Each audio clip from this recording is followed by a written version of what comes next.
How to use PaySafe card on iPhone. In today's video, I'm going to show you how to use your PaySafe card on your iPhone. So first, open your wallet app on your iPhone. You can either add your PaySafe card directly to the wallet or use the PaySafe app to add it to Apple Wallet. Once added, you can see your Apple Pay to make payments using your PaySafe card. If adding the PaySafe card to Apple Wallet doesn't work, since it's a prepaid card, you can buy an iTunes gift card either digitally or physically with your PaySafe card. Go to the App Store on your iPhone and open Account Settings. Tap Manage Payments, then select Apple ID and hit Redeem. Once you redeem the iTunes gift card, the balance is added to your Apple ID and you can use it for purchases in App Store or other Apple services.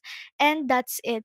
Now you have successfully learned how to use your PaySafe card on your iPhone. If you found this video helpful, don't forget to like and subscribe and hit the notification bell for more quick tutorials. Thanks for watching and I'll see you in the next one.